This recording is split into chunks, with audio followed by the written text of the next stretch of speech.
16 મે 2026 શનિવારે શનિ જયંતિ ઉપર કરી લેજો આ એક ઉપાય, મળશે શનિ દોષમાંથી છુટકારો અને થશે શનિ દેવની કૃપા। તો તે જાણતા પહેલા આ વિડીયોને એક લાઈક કરી તમારા મિત્રોને મોકલી અમારી ચેનલમાં નવા હોય તો સબસ્ક્રાઇબ કરવાનું ભૂલતા નહીં। તો મિત્રો, શનિ જયંતિનો દિવસ ભગવાન શનિદેવની કૃપા મેળવવા માટે ખૂબ જ પવિત્ર અને અસરકારક માનવામાં આવે છે। આ દિવસે ભક્તિભાવથી કરેલી પૂજા, જપ અને દાનથી શનિ દોષમાં રાહત મળે છે અને જીવનની ઘણી મુશ્કેલીઓ દૂર થવા લાગે છે। જે લોકોની કુંડળીમાં સાડાસાતી, ઢૈયા અથવા શનિદોષ ચાલતો હોય તે લોકોએ આજના દિવસે શનિદેવને પ્રસન્ન કરવા આ એક ઉપાય ખાસ કરવો જોઈએ।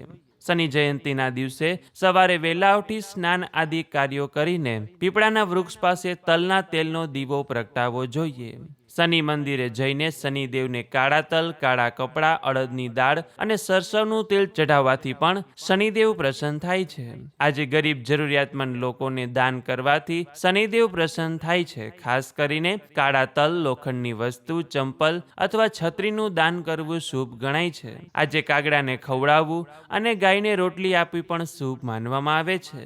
આ દિવસે હનુમાનજીની પૂજા કરવાથી પણ શનિદેવ પ્રસન્ન થઈ શકે છે, કારણ કે હનુમાનજીની ભક્તિથી શનિદેવની પીડા ઓછી થાય છે। આજે હનુમાન ચાલીસાનો પાઠ કરવો અને સુંદરકાંડનો પાઠ કરવો અથવા ઓમ હમ હનુમતે નમઃ એ મંત્રનો જાપ કરવો। શનિદેવને પ્રસન્ન કરવા માટે પણ આપ મંત્ર કરી શકો છો અને તે છે ઓમ સમ શનેશ્ચરાય નમઃ।